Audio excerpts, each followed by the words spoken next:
The storm had raged all night, wind howling like memories Jack could never silence. A veteran haunted by war, he hadn't slept in years. So when the cabin walls began to tremble, he stepped out onto the porch, coffee in hand, watching the snow twist beneath the dark sky. That's when he saw it, a streak of fire cutting through the storm, crashing into the white ridge beyond the valley. Curiosity pulled stronger than fear.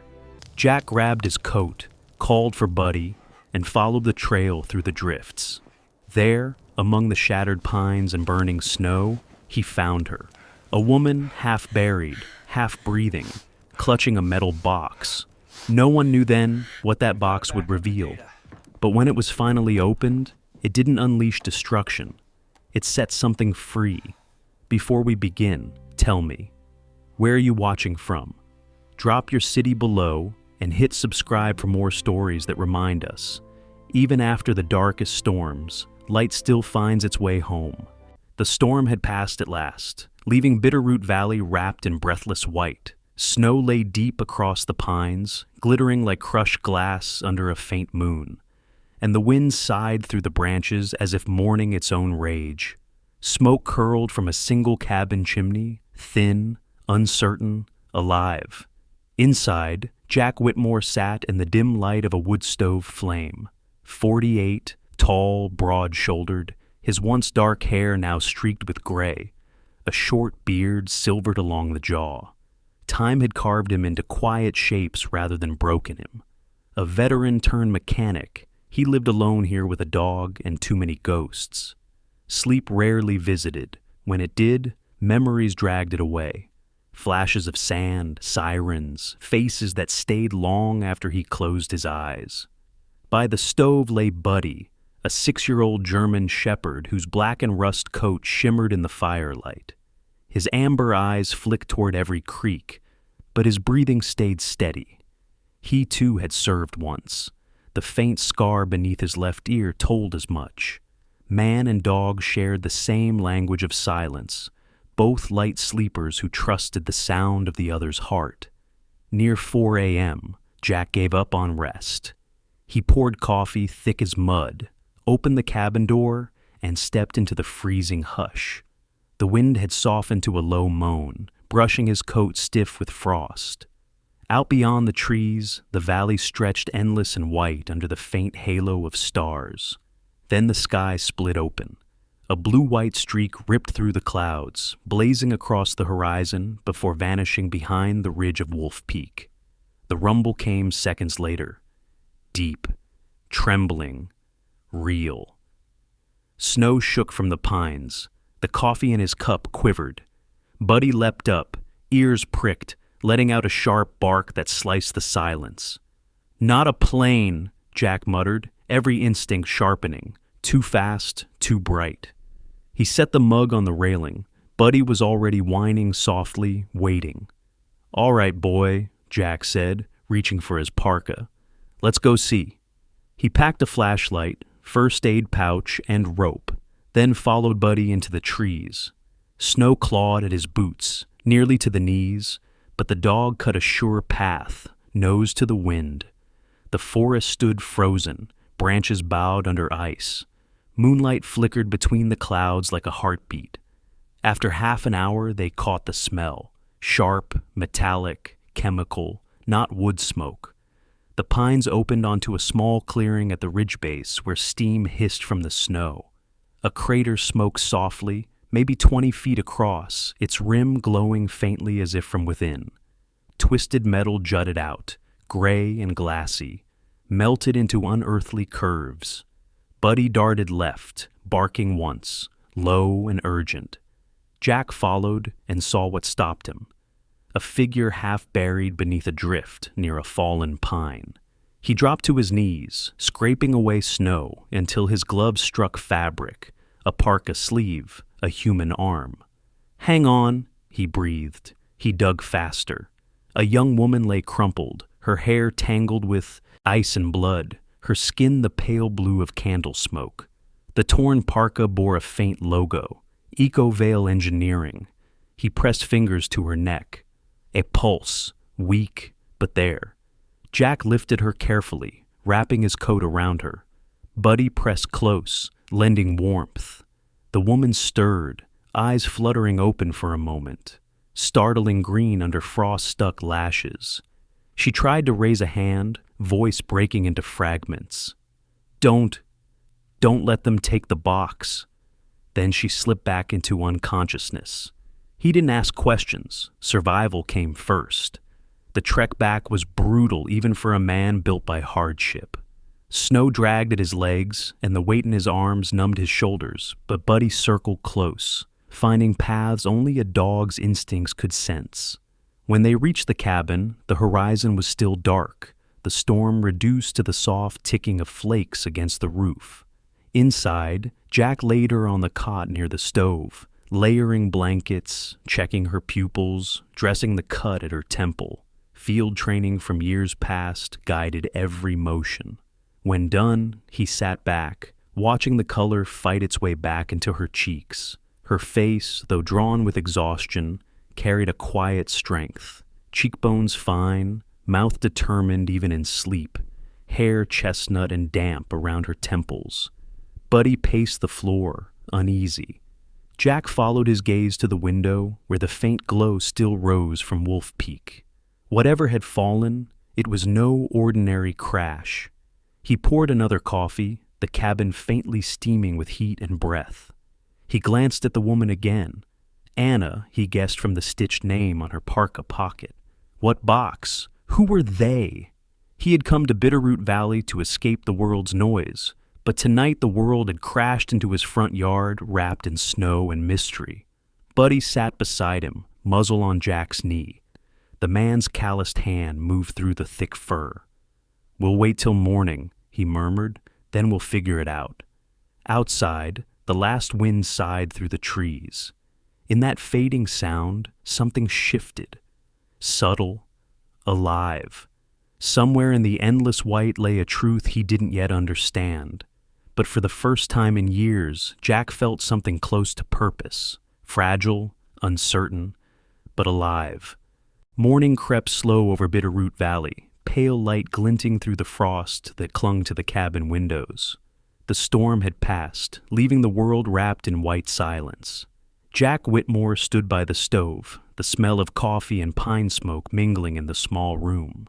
The woman he had rescued lay still beneath a blanket, her face no longer ghostly, but soft and fevered. Buddy rested near her feet, his muzzle on his paws, amber eyes never leaving her.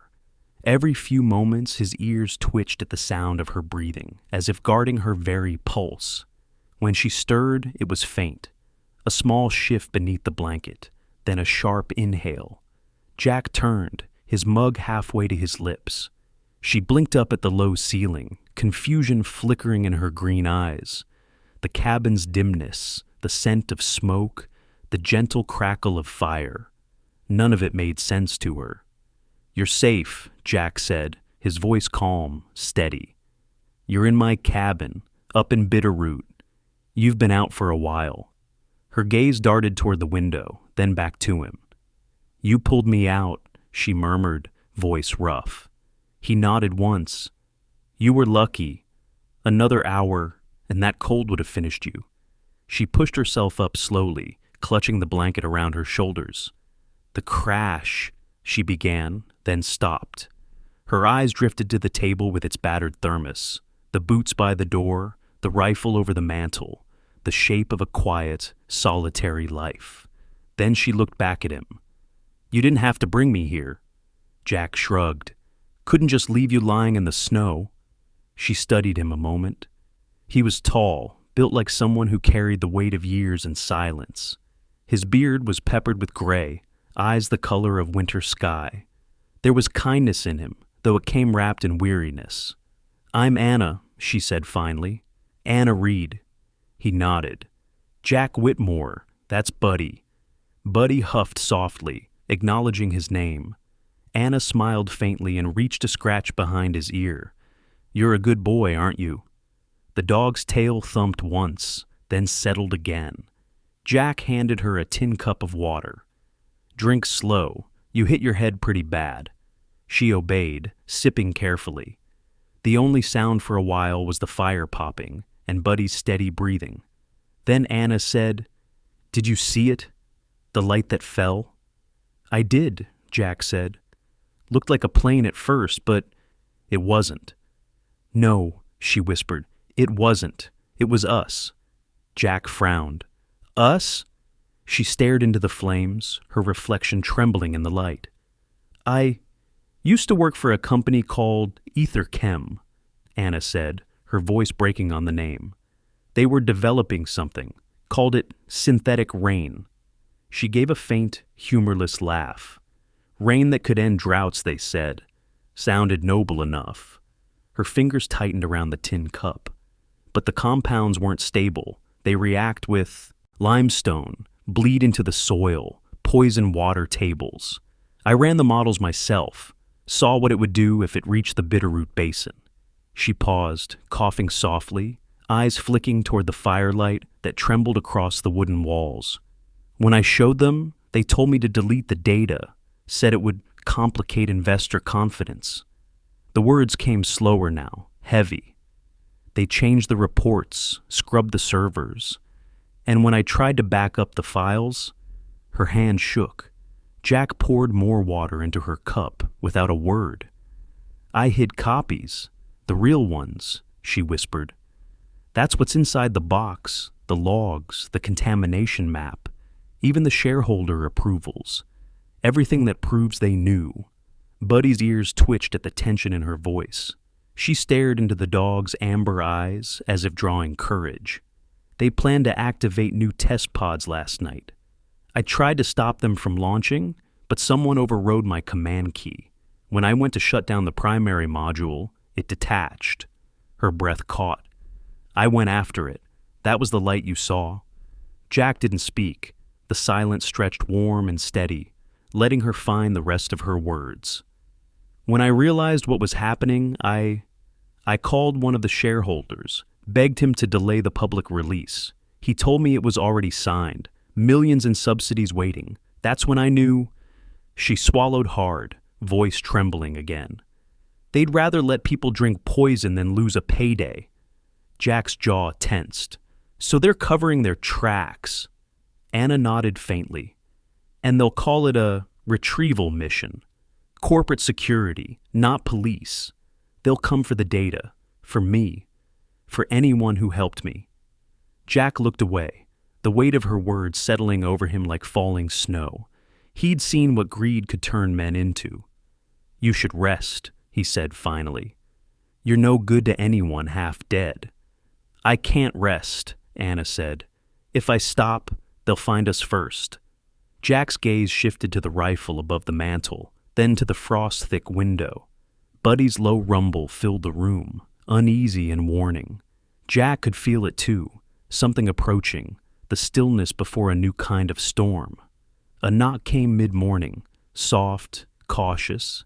Jack stiffened instantly, hand drifting to his sidearm. Buddy's growl deepened. He moved to the window and peered out. A man stood near the path, a broad shape in a deputy's coat, snow clinging to his hat brim. Jack relaxed slightly. "Easy, Buddy." He opened the door halfway. "Morning, Deputy." Deputy Tom Keller was in his late 40s, with a square jaw and tired kindness in his eyes. His brown mustache didn't hide the years etched above his mouth. He had once served as a medic before taking the badge. A man who'd learned patience in small towns where trouble came quiet and stayed long. "Heard the storm hit bad up here," Tom said, stamping snow off his boots. "Just checking folks are okay. Power lines down all over. You good?" Jack nodded. "We managed, got wood, heat, coffee." Tom's gaze drifted past him, landing briefly on the cot. "Didn't know you had company." "Traveler caught in the storm," Jack said evenly. "Found her up by the ridge." Tom studied him for a beat, then smiled faintly. "You always were the soft kind, Jack." His tone gentled, then turned serious. "You see that light last night?" Jack hesitated. "Yeah. Thought it was a meteor." "That's what folks are saying. Forest Service has already sealed off Wolf Peak. Chemical incident, they claim. Area smells like ammonia. You didn't go up there, did you? Jack shook his head. Just far enough to get caught in the wind. Tom's eyes narrowed slightly, but not in suspicion, in concern. If you see anything strange, call it in. Town's jumpy after that mine spill last year. He reached down to scratch Buddy's head, then tipped his hat. Keep warm. Storm's not the only thing brewing. When the hum of his truck faded down the frozen trail, Jack closed the door and leaned against it, exhaling slow. Anna was already sitting up, pale but focused. He's Law? She asked. Yeah, Jack said. And one of the good ones, but if they're sealing the ridge, your people are already here. Anna's fingers tightened around the mug he handed her. Then, we don't have much time. Jack looked at Buddy, who waited silently beside the fire, muscles tense beneath his coat. Looks like it's going to be a long day, he murmured. Outside, snow drifted down again, soft, deceptive, hiding the danger beneath. Inside, the fire cracked once, sending a spark upward that faded before it reached the roof. Jack watched it die and thought of the woman on the cot, the box she had spoken of, and the kind of truth that burned brighter than any storm. By noon, the valley had softened under a fragile sun. The snow on the roof of Jack's cabin had begun to slide in slow, heavy sheets, and the forest dripped with the sound of thawing. The wind had quieted, replaced by the occasional groan of settling trees. Jack stood outside stacking wood, his breath visible in the cold air. Buddy nosed through the snow nearby, tail twitching, ears alert to every creak and rustle. Inside the cabin, Anna slept again, a deep, uneasy sleep that made her brow furrow even in rest. Jack's hands were stiff from the cold when he heard the sound of an approaching vehicle. A faint hum, unusual in that part of Bitterroot where few roads stayed clear through winter. He wiped his gloves on his coat and turned toward the trail. A dark green pickup appeared between the trees, its tires crunching over frozen slush. The truck stopped, the engine cutting out with a sigh. The man who stepped out was in his mid-40s, lean but solid, with close-cropped sandy hair and the kind of face that had once been boyish before long winters had chiseled it down. His coat was heavy, lined with orange reflective patches. His jeans were stained with grease, and his hands carried the faint smell of metal and ozone. Eli Turner, the town's telecommunications engineer, was known for fixing everything from radio towers to the emergency sirens that hadn't worked right since last spring. He waved when he saw Jack. Heard the storm knocked out half the ridgeline. Thought I'd check your antenna before it freezes over again. His smile came quick, but didn't quite reach his eyes. Jack set the axe aside. Didn't know we were high enough priority for a home visit. Normally not, Eli said, brushing snow off his coat. But the sheriff's office radio's dead. Figured I'd start with folks on the edge of the grid. Your setup's older than mine, and if you lose signal, we're all deaf. He nodded toward the roof. Still got that relay from the guard? Jack gave a half shrug. Still works fine. I'll show you. Eli followed him toward the side of the cabin, glancing at Buddy, who had stopped sniffing, and now stood stiff-legged, watching. The dog's tail was low, hackles faintly raised, polite suspicion, the kind that came from an animal who remembered faces but never quite trusted new smells. Relax, Buddy, Jack said. It's just Eli. Eli crouched slightly, offering a hand, but the dog didn't move. He smiled anyway, though the smile looked thin. Guess he's got a better memory than I do, Eli said. Didn't mean to startle him. Jack led the way around back where the antenna pole jutted from the edge of the cabin roof. The metal gleamed dull under snowmelt. Looks solid to me, Jack said. Eli squinted at it, then tapped the base with a wrench he pulled from his pocket. Ice buildup in the mount. Might mess with the frequency lock. You mind if I run a quick test inside? Need to check the line feed. Jack hesitated but nodded. Sure. Inside, Anna was still asleep, her breathing slow but audible. The air was warm and heavy with the scent of burning pine. Eli removed his gloves, rubbing his hands near the stove. Feels like you got it cozy in here." His eyes scanned the room in a quick sweep, the cot, the rifle, the stack of blankets, and then landed on the table by the wall. Something metal caught the light there, a faint reflection beneath a folded tarp. Jack was busy checking the radio terminal on the shelf. "Signal comes through this line," he said. "Hadn't touched it since last summer." Eli didn't answer right away. His gaze lingered on the corner of the tarp where a logo faintly glimmered through. The stylized letter A curved like a wave. Ethertium. He froze. For a moment, the room went still, except for the hiss of the fire. His chest tightened, a flicker of panic rising through the practiced calm. That symbol, he'd seen it 2 nights ago, on a memo forwarded to every contractor who maintained the county's comms towers. Etherchem was offering a private retrieval bonus. $5 million for the safe return of proprietary data lost during a field test accident. The notice didn't mention the contents, only that it was environmentally sensitive material. Jack turned back toward him, breaking the spell. "Something wrong?" Eli blinked and shook his head. "No, just checking your grounding wire."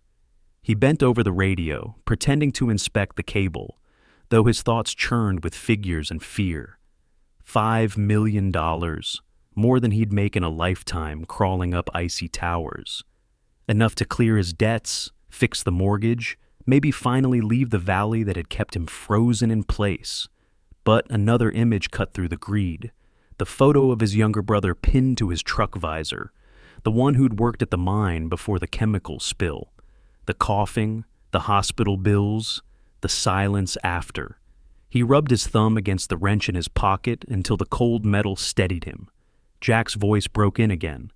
"You look pale. You okay?" "Long morning," Eli said quickly. "Roads were hell." He crouched, fiddling with the panel on the transceiver to buy himself time. Buddy moved closer, tail low, eyes steady. The dog's nose twitched once, then again. He let out a low, uncertain sound. Jack noticed and frowned. "Buddy, enough." Eli stood. "System's fine. Should keep signal if the weather stays clear." He wiped his palms on his jeans. "Listen, Jack, if you ever want that rig upgraded, I got spare parts at the shop. Could boost range to 30 miles. Jack nodded. "Appreciate it." Eli hesitated at the door. "Town's talking about that light last night," he said. "They're saying something crashed north of here. Some chemical test from Etherchem's research division. You hear anything about that?" Jack kept his expression flat. "Just rumors." Eli studied him, the way his shoulders stiffened slightly, the way the dog didn't relax. Then he smiled, but his eyes were careful now, calculating. "Right, just rumors." He reached for the doorknob. "Anyway, stay warm. I'll check back in a day or two." When the truck disappeared down the road, Jack exhaled, long and low. Something about the visit had left a weight in the air. He turned to Buddy. "You caught that too, huh?" The dog gave a soft chuff, pacing once around the room before settling by the cot again. Anna stirred at the sound. "Someone was here," she murmured, still half asleep. "Just Eli," Jack said. "Tech guy from town." Anna pushed herself up on one elbow. "You trust him?" Jack hesitated. "Used to. Don't know anymore." He glanced toward the table where the metal box sat under the tarp. He reached for it, pulling it into the shadow beneath the bed frame. "We'll keep it out of sight for now." Outside, the wind picked up again, carrying the faint hum of power lines swaying above the ridge, the sound of signal traveling, carrying words far beyond what the valley could hear. In his truck, Eli gripped the steering wheel hard, eyes fixed on the road ahead, but mind spinning in 2 directions. The promise of money and the echo of his brother's coughing. Between the two, something began to crack. He reached for his radio, fingers trembling, and pressed the call button, then stopped. The line hissed softly, empty. He turned it off. For now. Night fell heavy over Bitterroot Valley, pressing down the forest until even the trees seemed to bend beneath its weight. The storm had returned, not wild like before, but thick and relentless. A slow-moving white curtain, swallowing distance, muffling sound, and turning the world into a ghost. Jack Whitmore stood at the window of his cabin, staring into the blankness. The wind blew sideways against the glass, and beyond it there was nothing but shifting snow. The faint outline of the pine ridge had vanished hours ago. He ran a hand through his gray-streaked hair, restless. The generator hummed softly in the corner, fighting to keep the lights alive. Anna sat near the fire, her face pale and tired but alert. The fever had eased, replaced by a thin determination that seemed to hold her upright. She had changed into one of Jack's old flannel shirts, the sleeves rolled past her elbows. Buddy lay stretched between them, half asleep, his head lifting whenever the cabin creaked. Jack poured coffee into 2 tin mugs. "Storm's moving east," he said. "You'd think the mountains would have had enough of snow by now." Anna gave a faint smile. "Mountains don't get to choose their weather." He nodded, sitting across from her. The quiet between them was thick, but not unfriendly. She stared into the fire, lost in thought. "You ever think," she said slowly, "that maybe some things aren't meant to be fixed? Maybe nature's way of saying enough is louder than ours." Jack studied her over the rim of his cup. "You built a machine to make rain," he said. "I'd say you were trying to help." "Intent doesn't matter," she replied, voice barely above a whisper. "Results do." Before Jack could answer, Buddy lifted his head sharply. His ears pricked, nose twitching. A low growl rolled from his throat. Jack set his cup down, reaching instinctively for the rifle near the door. "It's all right," he murmured, but Buddy didn't relax.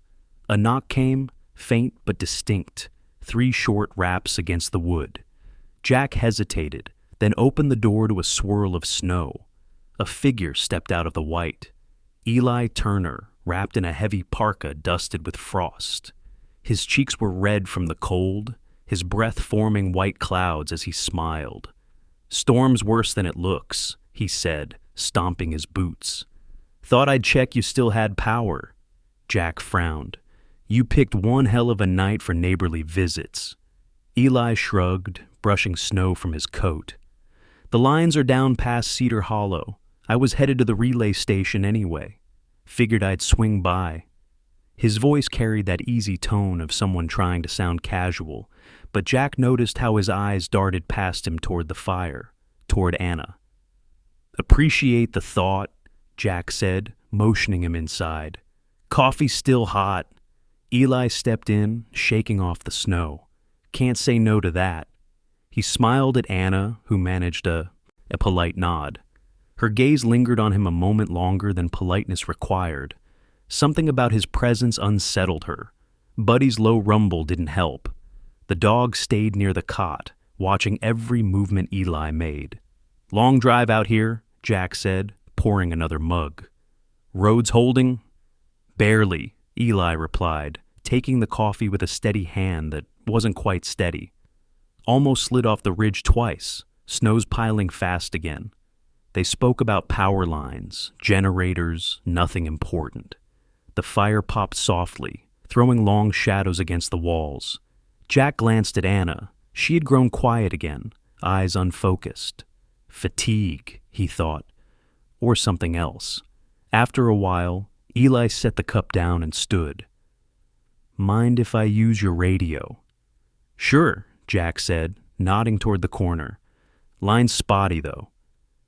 Eli crossed the room, his boots crunching softly on the wooden floor. He bent over the radio terminal, fiddling with the dials. His reflection in the window was blurred by the falling snow, a moving shadow within another. When he turned back, his face was calm, almost too calm. "I might stay the night," he said suddenly. "Road's closing by the minute." Jack hesitated, then nodded. "Couch is yours, just don't mind the draft." "Wouldn't be the first time I slept in worse places," Eli said, smiling. But when Jack turned away to check the generator, the smile vanished. His eyes found the shape beneath the bed, the tarp corner lifting slightly from the draft, revealing a gleam of metal. The Etherchem logo stared back at him like a brand. Anna's voice broke the silence. "Jack, I'm turning in," she said, pulling the blanket around her shoulders. She gave Eli a curt nod before disappearing behind the curtain that separated the small sleeping space. Eli's throat felt dry. He forced a laugh. "You weren't kidding about the draft?" Jack grunted in reply. He moved toward the back door to check the shutters, leaving Eli alone for a few seconds. The sound of the wind filled the gap. Then something faint, a whisper from the past. Eli's brother's voice. "You think they care, Eli? You think those companies ever pay for what they spill?" He reached slowly under the bed, fingers brushing the cold edge of metal. Buddy's growl came instantly, low and dangerous. Eli froze, his heart pounding. The dog stood now, hackles raised, eyes locked on him. "Easy, boy," Eli whispered. "Easy." Jack's footsteps approached. Eli yanked his hand back, forcing a cough. "Just drop my glove." Buddy didn't stop growling until Jack returned to his place by the stove. They talked a little longer, but the conversation had lost its warmth. Around midnight, Jack finally said, "You get some rest. I'll keep the fire going." Eli nodded, pulling his coat tighter. "Thanks, Jack. You're a good man." When Jack finally turned toward his room, Buddy followed him, but not before looking back once, as if to say he didn't trust the quiet. Eli waited. 10 minutes, then 20. The sound of Jack's slow breathing reached from behind the half-closed door. The storm outside howled against the roof. Eli reached into his coat pocket and pulled out a small vial. Clear liquid, medical label faded. He uncapped it carefully, soaking the edge of a cloth. He moved to the sleeping area, each step slow, deliberate. Anna was still there, half buried in blankets. Her face was turned toward the firelight, lips parted slightly in sleep. For a moment, he hesitated. Then he whispered, "I'm sorry."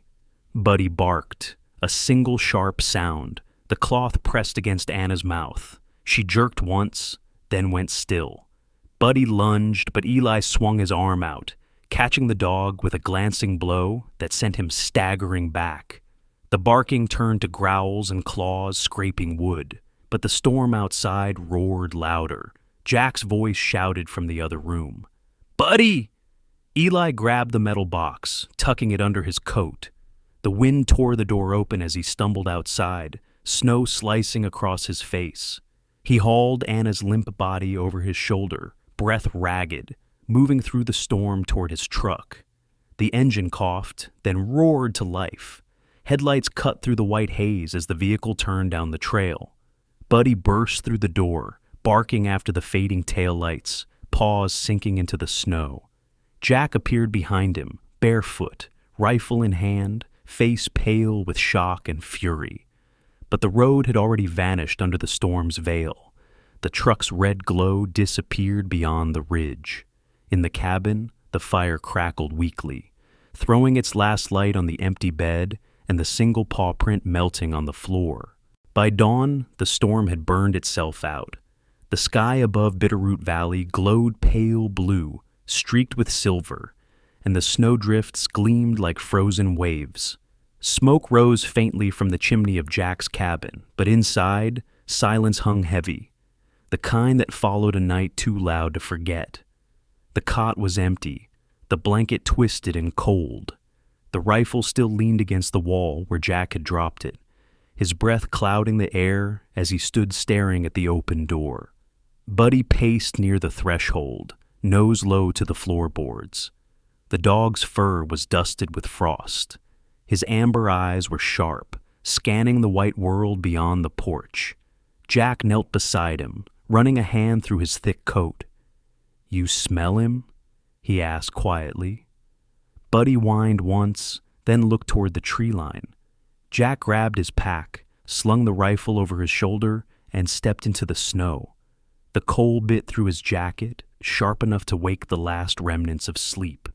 The world was still, except for the crunch of his boots and the steady huff of Buddy's breath. The tracks were easy to find. 2 tire lines cut deep into the frozen path, twisting down toward the old service road that wound through the valley. Jack crouched, touching the edges. The snow had frozen back over them, thin but solid. 6, maybe 7 hours old, he muttered. He's got a head start. They followed in silence. The air smelled faintly of pine smoke and something metallic, exhaust maybe, or oil leaking from an old engine. The forest thinned as they climbed, and Jack's thoughts turned inward. Every step felt heavier than the last, not from the climb, but from what waited at the end of it. He had seen men like Eli before, good hearts turned brittle by the world. Greed was just another kind of hunger. Buddy trotted ahead, tail stiff. At one bend, he stopped suddenly, barking once. Jack hurried forward and saw it, a dark shape half buried in the snow. He brushed it off and found a torn page from a maintenance log, smeared with oil and water. On the back, written in hurried, uneven letters, Ridgefall Station, 6 hours. Jack exhaled, the fog of his breath vanishing instantly. Ridgefall Station. The name echoed in his mind like a warning bell. It was an old ranger outpost, long abandoned after the fire 20 years ago.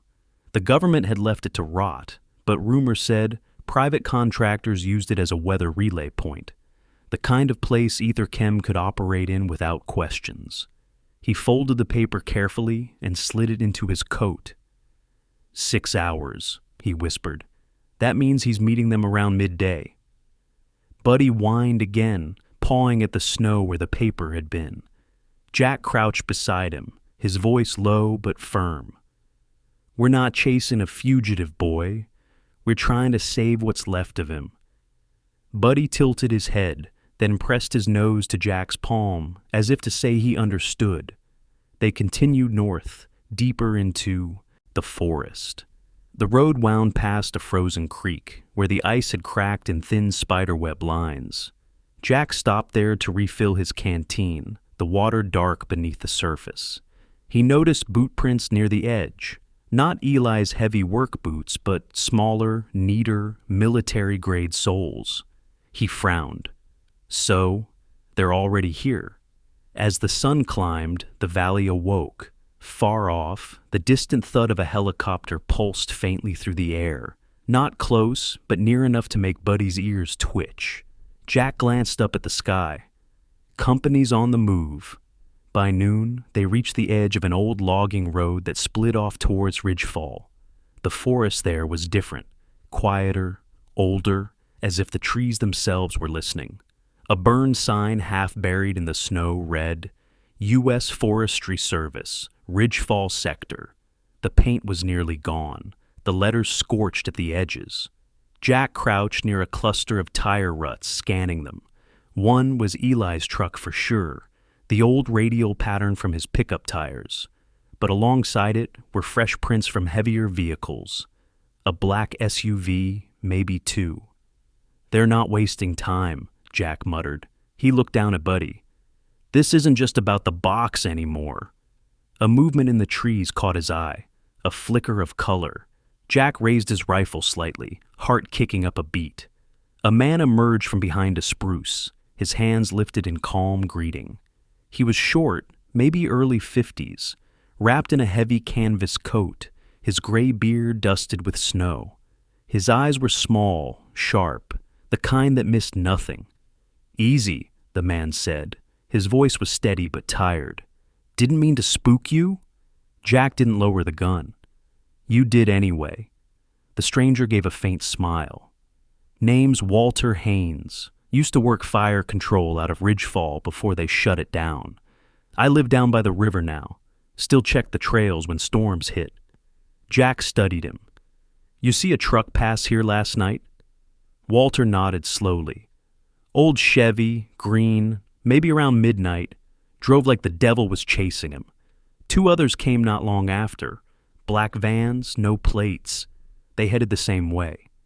He paused, eyeing Jack's rifle and the dog beside him. You looking for that truck? Something like that? Walter's gaze softened. Whatever's waiting up there, it's not worth dying for.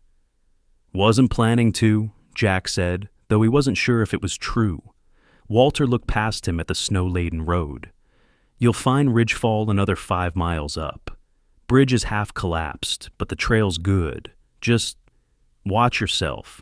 Folks with money don't play fair. He turned to leave, his limp barely noticeable until he stepped into deeper snow. Broke this leg fighting a wildfire in '03, he said over his shoulder. Thought it'd teach me to stay home? Guess I never learn. Jack watched him disappear into the trees. For a moment, the silence felt like a living thing. Then he looked down at Buddy, who was staring at the tracks leading north. Let's move, Jack said. They pushed on, the light fading again into the flat gray of afternoon. The wind picked up, carrying the distant scent of smoke, faint but sharp, biting the air like a warning. Buddy sniffed the wind and gave a short bark. Jack's chest tightened. Campfire, he said softly, or engines. They moved faster, following the smell until the trees began to thin again. From a ridge above, Jack spotted it, a thin column of smoke rising against the pale horizon, right where Ridgefall Station should be. The sight twisted his stomach.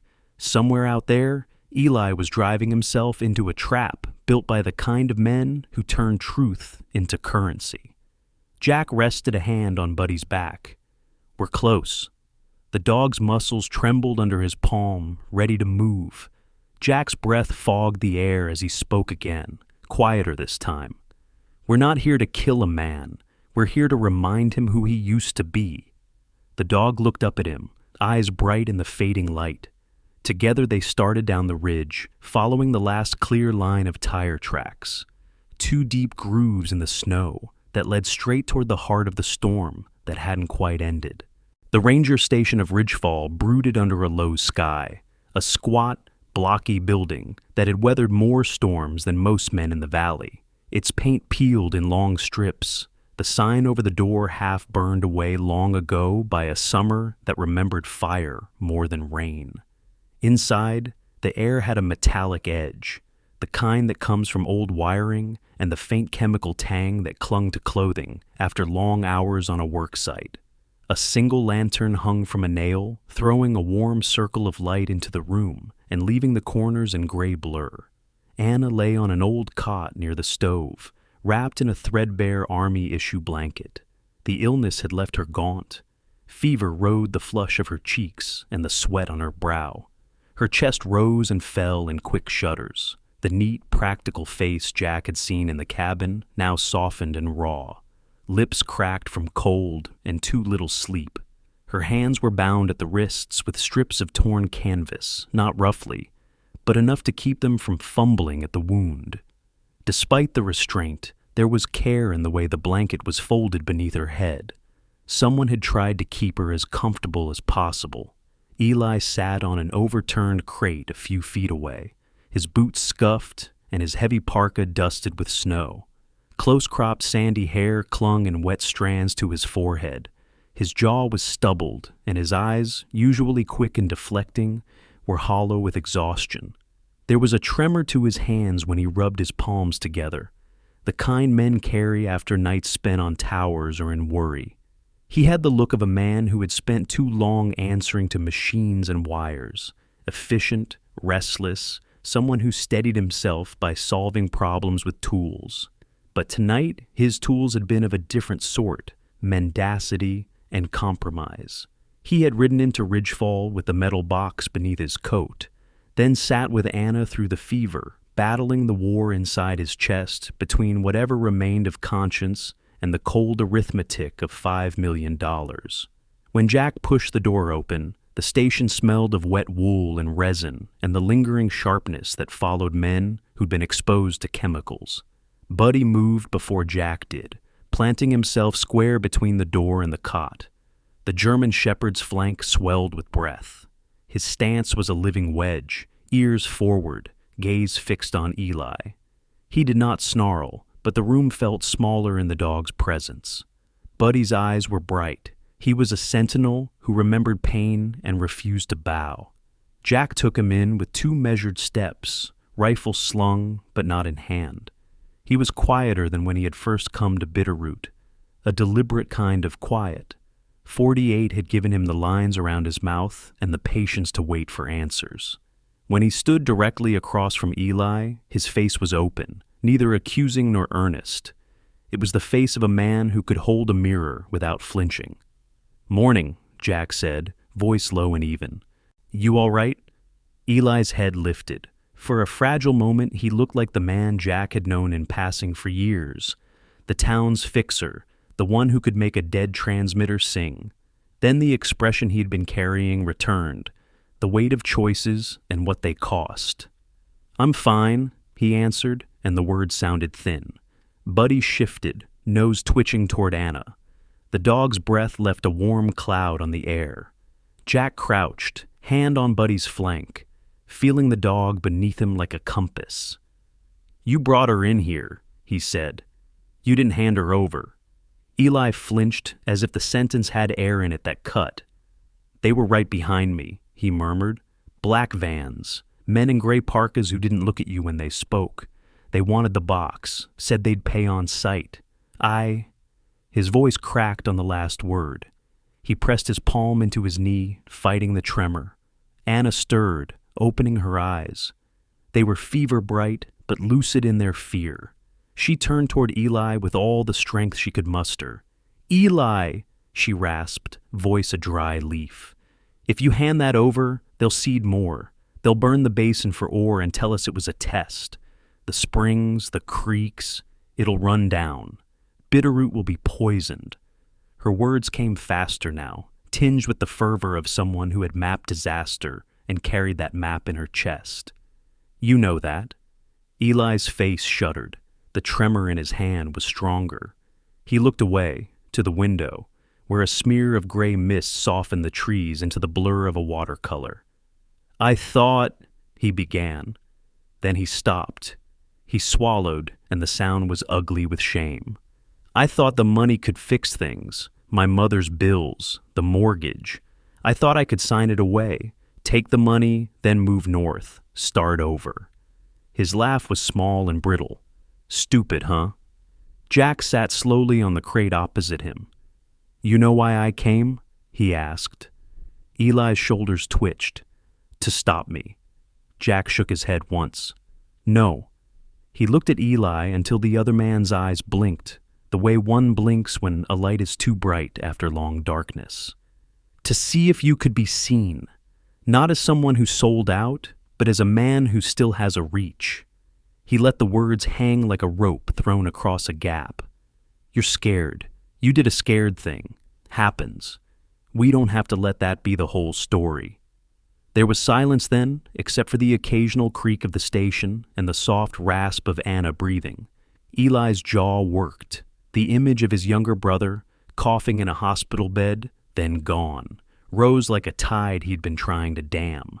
The money had been a promise, to fix the past, with a future built of bills and quiet.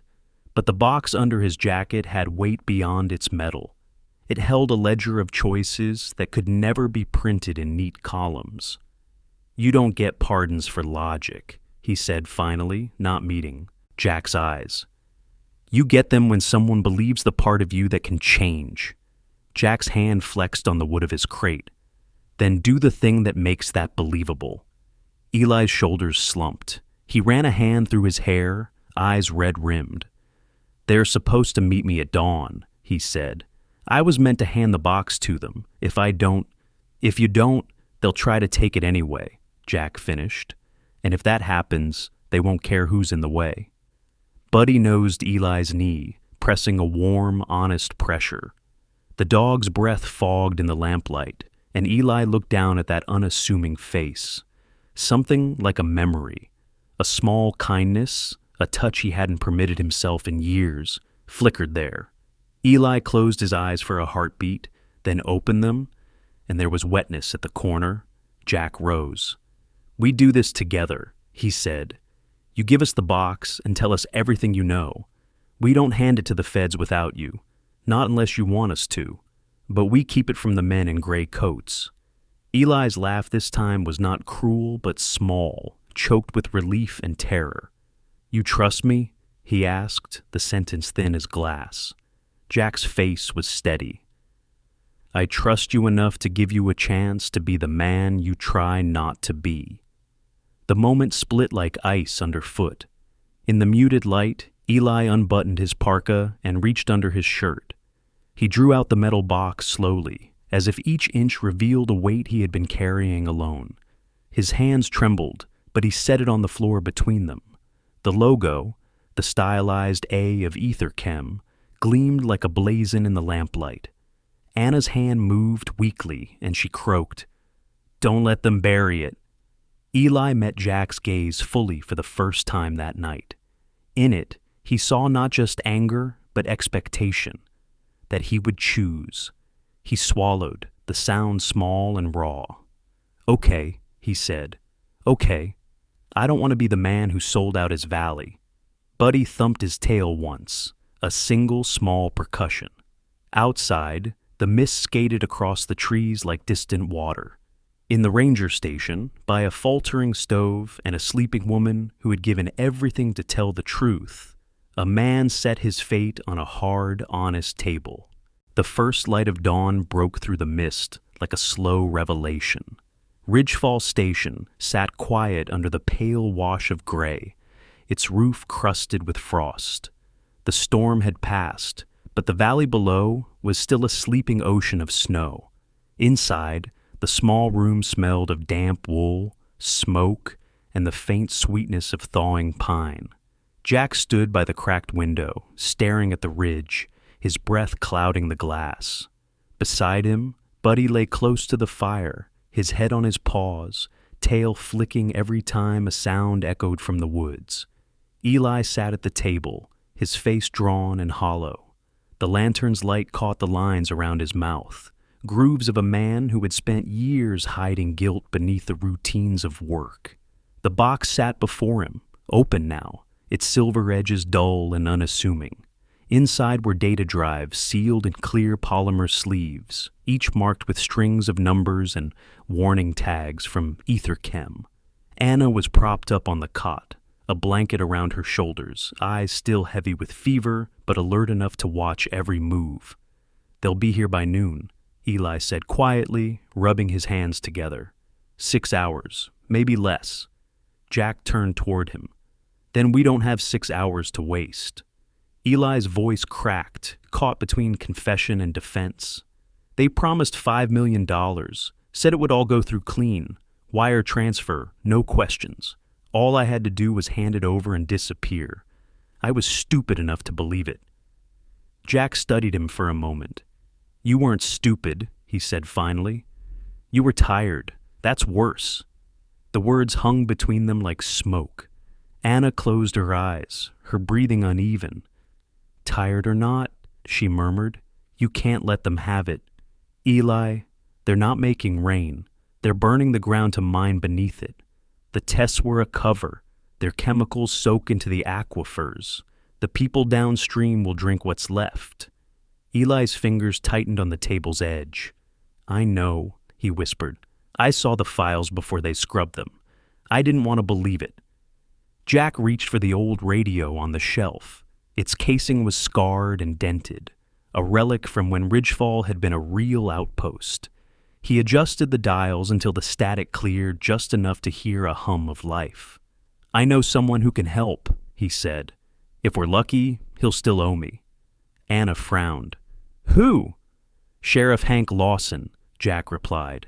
"We served together back when Bitterroot burned. He's not perfect, but he's decent. And he still remembers I pulled him out of that fire." Eli's eyes flickered with unease. "And if he doesn't answer, then we find someone who will," Jack said, his tone unyielding. He keyed the mic. "Station call, Bitterroot Sheriff's Office. This is Jack Whitmore, Ridgefall Sector. Lawson, if you're there, I need you on frequency 4. Over." The line hissed. Seconds dragged. Then, faint and gravelly, a voice came through. "Jack! Jesus, it's been years. You picking a hell of a morning to call." Jack almost smiled. "Good to hear your voice, Hank. I've got a situation." Environmental code breach, major. Etherchem's running an illegal release under cover of weather experiments. They'll hit Ridgefall in a few hours. The radio went silent for a beat. Then Hank's voice came sharper. You sure? Got a witness and physical proof, Jack said. Data drives, authorization logs, the works. Copy that. I'll get Washington on the line, Hank said. You stay put and keep that data safe. You're officially sitting on federal evidence now. Jack released the transmit button. We've got backup coming, he said. Eli slumped, exhaling hard. I don't know if I should feel relieved or terrified. Both, Jack replied. Means you're still human. Buddy got up then, padding to the window, tail stiff. A distant engine echoed through the trees, faint, but enough to set his ears high. Jack moved beside him and saw, through the fog, a flicker of headlights crawling up the distant road. They're early, he muttered. Anna shifted on the cot. Jack! He turned, placing a steady hand on her shoulder. You're safe. They're not getting you or that box. Eli's hands trembled. If they find us before the sheriff, they won't, Jack cut in. But we're not waiting either. He pulled the box toward him, snapping it open. We copy everything right now. If anything happens, the truth gets out anyway. Anna nodded weakly. There's a terminal in the corner. It still runs the old uplink system. If the antenna hasn't iced over, we can send compressed packets to the health board and the press. Jack moved fast, clearing space on the table.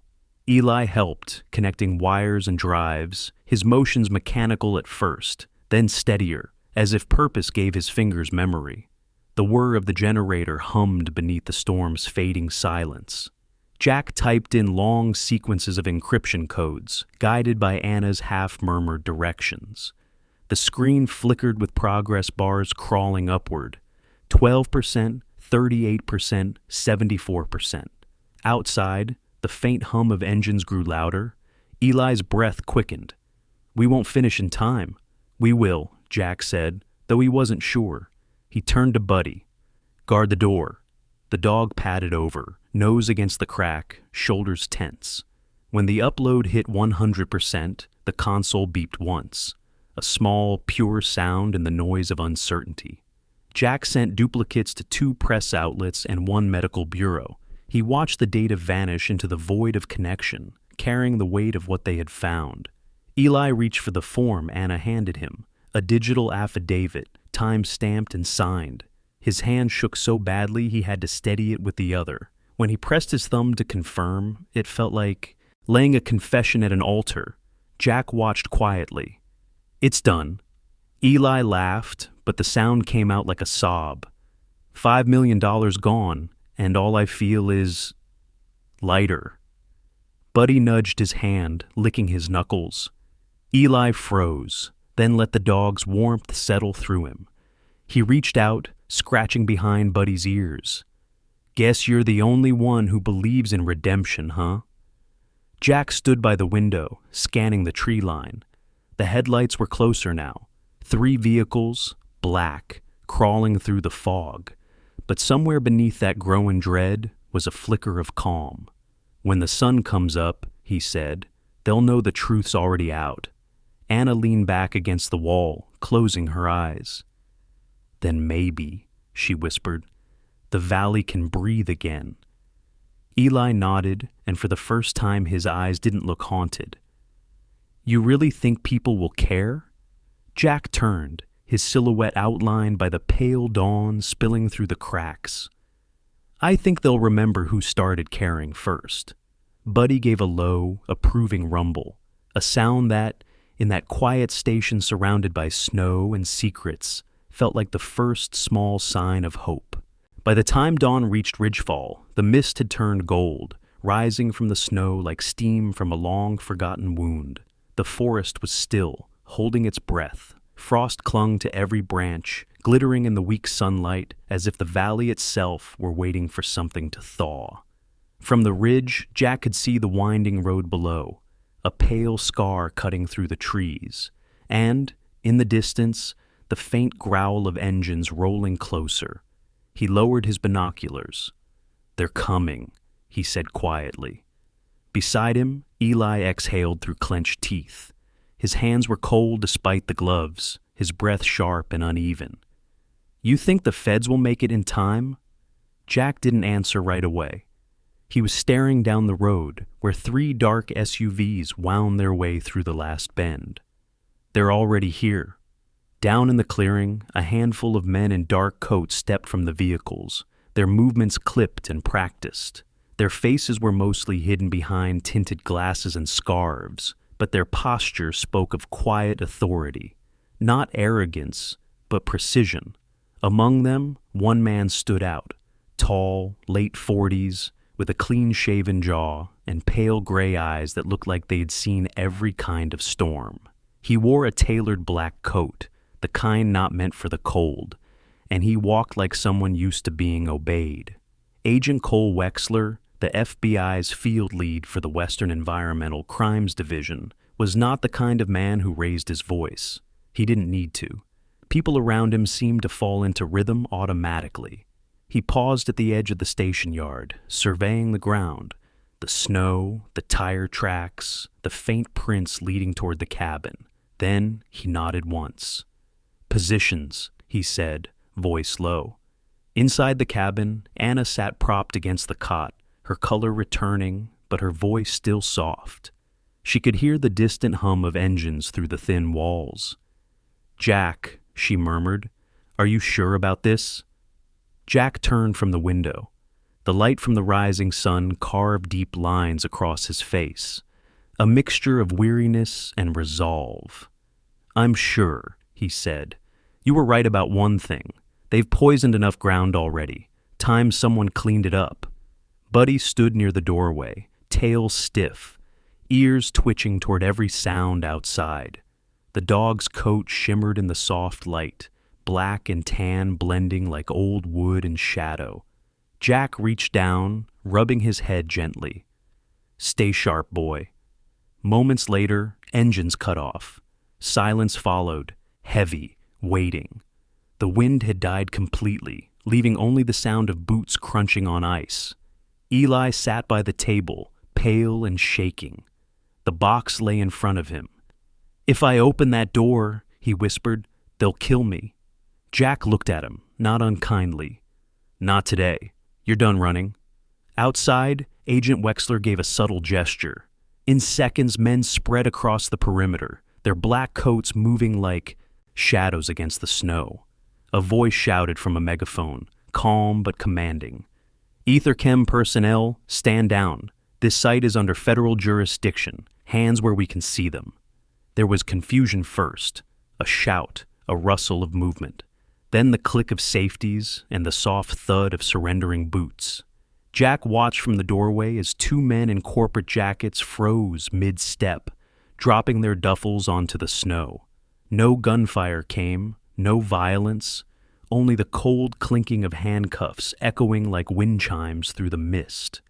Eli slumped in his chair, his face buried in his hands. "It's over," he said. Jack's voice was steady. "Not over, just beginning." Agent Wexler approached the station door minutes later. Up close, he was even more composed, the kind of man whose calm unnerved people more than anger could. "Mr. Whitmore?" he asked. Jack nodded. "On behalf of the Bureau, I want to thank you for your cooperation. The data's verified, and our chain of custody's secure. This'll bring down more than a few people in Washington." Wexler's gray eyes softened just slightly. "You did right." Jack glanced at Eli, who sat trembling near the stove. "He did too." The agent's gaze shifted. "We'll note his cooperation. People like him make it easier to tell the truth apart from the noise." He gave a small, almost imperceptible nod toward Buddy, who sat at attention near Jack's leg. "And this must be your partner." Buddy tilted his head, tail giving one reserved wag. Wexler smiled faintly. "Smart eyes. You don't see many like that anymore." The formalities ended quickly. Papers were signed, boxes sealed, and men disappeared back into the SUVs. By the time they left, the mist had begun to lift. Sunlight spilled across the valley, touching everything it had ignored all winter. 2 weeks later, the story broke. Every local and national channel ran the same footage. Etherchem scandal exposed, illegal weather tests, poisoning Western aquifers. The image of Jack and Buddy standing outside the cabin, taken from a distance by a field photographer, became the face of integrity in small-town America. The people of Bitterroot didn't riot. They gathered. At Lark's Diner, the town's only cafe, a new wooden sign appeared above the counter. "Good boy, Buddy, the heart of Bitterroot." Underneath, someone had pinned a photo of Buddy wearing a bandana and sitting beside the cafe's old wood stove. Every customer touched the frame before leaving, like a quiet ritual. Eli was granted leniency for his cooperation. His house, once shuttered and cold, was now open again. He worked at the town's new water filtration center, where he spent his days knee-deep in pipes, testing pH levels, learning patience. People waved when they passed. Some still whispered, but most didn't. The town didn't need another outcast. It needed a man who'd learned how to rebuild. Anna returned that spring when the valley thawed into 1,000 shades of green. She wore her hair shorter now, streaked with gold at the ends, and her clothes carried the scent of soil instead of antiseptic. She led a new project, the Bitterroot Renewal Initiative, teaching local children about water conservation and the fragile beauty of their valley. The school's chalkboard still bore her first lesson. The earth doesn't ask for perfection, only care. Jack helped her build the greenhouse beside the creek, his hands as steady with hammers as they once were with rifles. Some evenings they shared quiet dinners outside, while Buddy sprawled on the porch, half asleep, tail flicking lazily. Sometimes the children from Anna's class would stop by to bring wildflowers, and Buddy would wag his tail so hard his whole body seemed to smile. Life in Bitterroot didn't change overnight. The mines still scarred the distant hills, and winters still came harder than most could bear. But something gentler had returned, a sense that truth mattered, and that even the smallest act of courage could turn the tide. One morning, when the last frost melted off the fence posts, Jack stood at the porch with his coffee. The valley below shimmered with dew, the air thick with the smell of earth waking up. He could hear the creek running again, steady and alive. Buddy trotted up beside him, nudging his hand. Jack smiled. "You hear that, boy? That's spring." Buddy barked once, sharp and bright. Not a warning this time, but an answer. Jack looked out over Bitterroot, where the sun painted gold across the thawing fields. "Sometimes," he said quietly, "the best thing we can do isn't saving the world. It's just believing it can still be saved." Buddy barked again, softer now, as if agreeing. The sound echoed off the hills, mingling with the bird song and the gentle rush of water. The first true sound of spring in a valley that had finally learned how to breathe again. Time moved gently in Bitterroot after the storm, not in great leaps, but in quiet, healing breaths.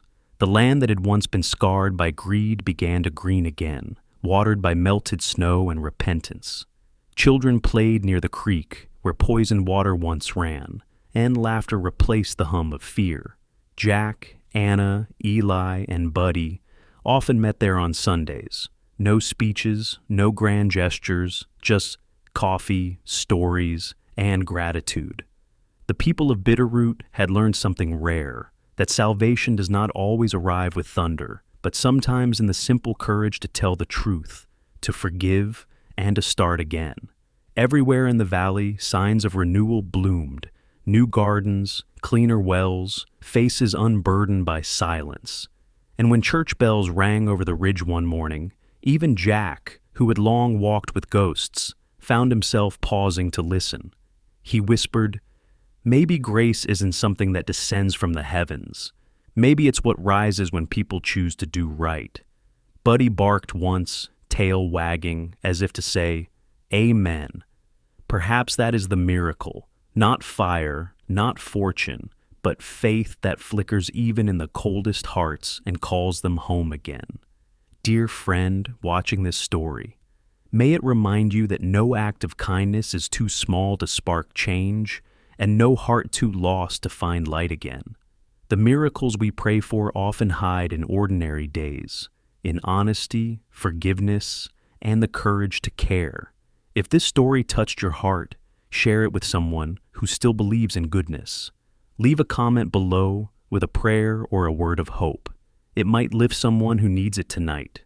And before you go, don't forget to like, share, and subscribe for more stories of faith, redemption, and the quiet miracles that still move among us. May God bless you and your loved ones with peace, strength, and light that never fades.